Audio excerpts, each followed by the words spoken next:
Now we're going to learn about pH and ion concentration in water. Our easy way to measure proton concentration is actually to measure with something we call a pH meter.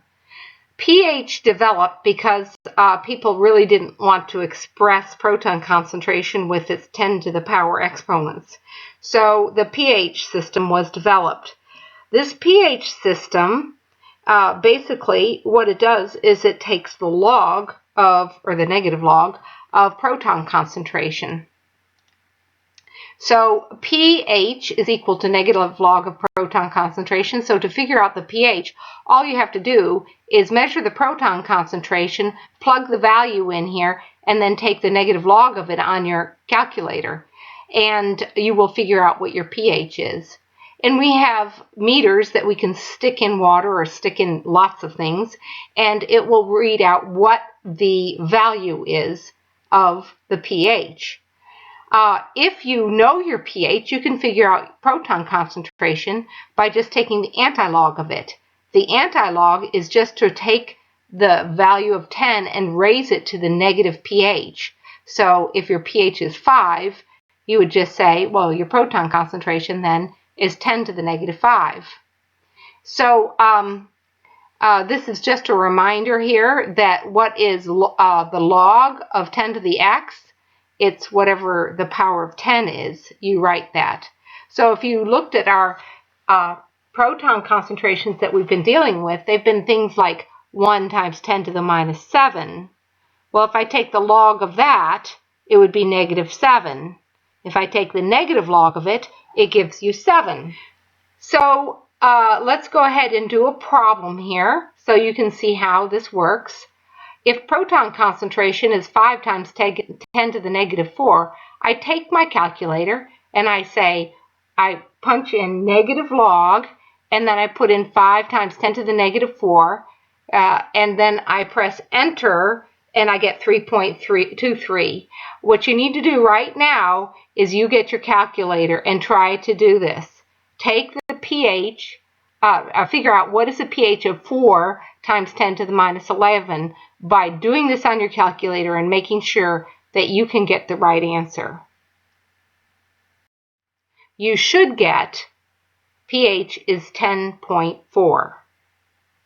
If you're not able to get this on your calculator, come see me, send me an email, show me what you're doing on your calculator by videotaping what you're doing, whatever you need to do in order to get some help on using your calculator correctly. If we know our pH, we can figure out what our proton concentration or our hydronium ion concentration is. All we have to do is take that pH number and plug it into 10 to the minus 7. Here's an example. If my pH is 2.7, what's my hydronium ion concentration? Well, my proton concentration is going to be 10 to the minus 2.7. You do this on your calculator, and what you get is 0.00200. So realize that proton concentration is just 10 to the negative pH value. So go ahead and put this on your calculator, figure out what is the proton concentration of a solution that is pH equals 8.8. Okay, you should get that your proton concentration is 1.58 times 10 to the minus 9. Now, what I want you to do is figure out what is the pH of a solution that has a hydronium ion concentration of 8 times 10 to the minus 9, and then figure out what is the hydronium ion concentration of a solution with a pH of 2.5.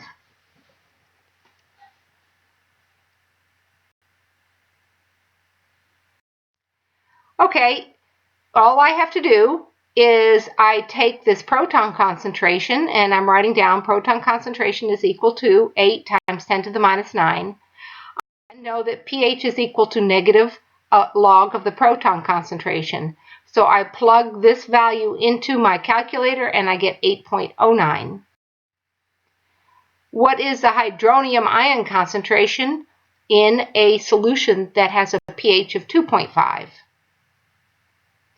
Well, if I have a pH of 2.5, all I have to do is raise 10 to the minus 2.5. That gives me 0.00315. So let's look at this pH scale a little bit less mathematically and more intuitively. When we have an acidic pH, we're going to be having your pH down below 7. When you have a basic pH, what happens? You have a pH above 7.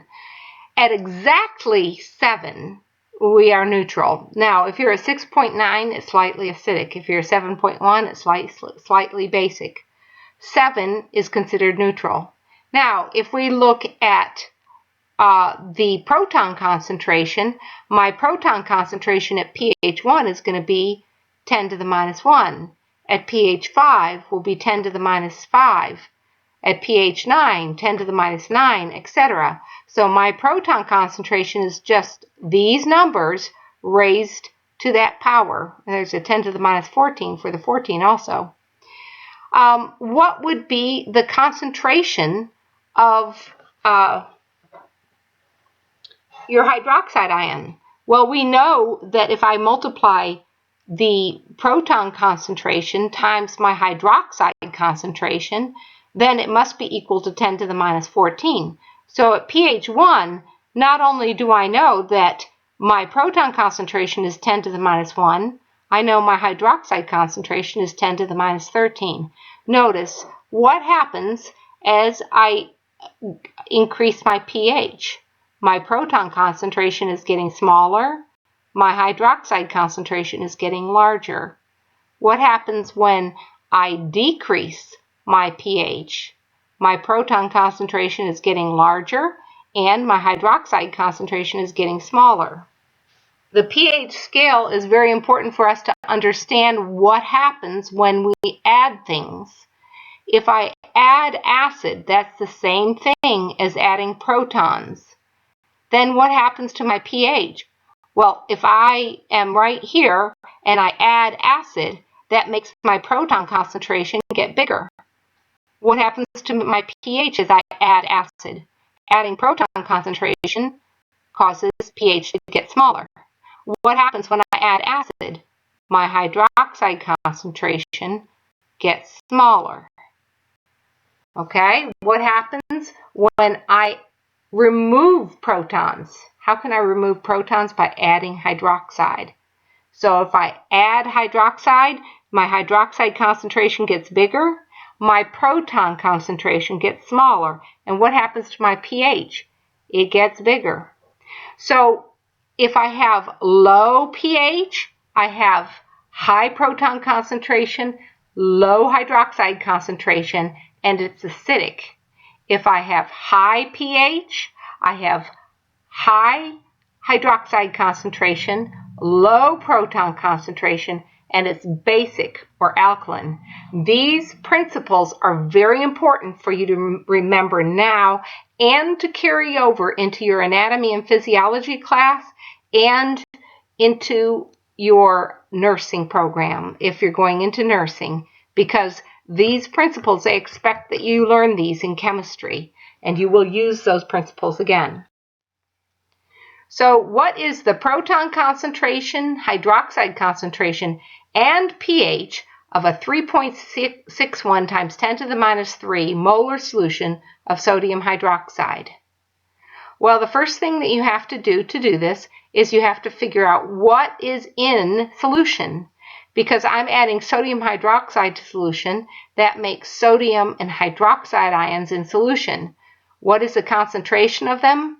1 sodium hydroxide gives 1 sodium, so it's the same concentration as the sodium hydroxide. And 1 hydroxide for 1 sodium hydroxide gives this concentration. I now know I can figure out my proton concentration, because proton concentration times hydroxide concentration is equal to 1 times 10 to the minus 14. So I rearrange this equation and to give me that proton concentration is equal to 1 times 10 to the minus 14 divided by hydroxide concentration. I do the math and I come up with 2.77 times 10 to the minus 12. I now know I can figure out my pH. What do I want to take my negative log of? If I take this number, that would give me my pOH. So I can't take my hydroxide. I have to take my proton concentration. So if I take the negative log of this number, that is my pH. So my negative log is of 2.77 times 10 to the minus 12 gives me 11.6 as my pH. This makes sense because I have sodium hydroxide in solution. That's a base, so I should have a high pH, one that's greater than 7. So my hydroxide concentration is 3 times 10 to the minus 6. My proton concentration is 2.77 times 10 to the minus 12. And my pH is 11.6.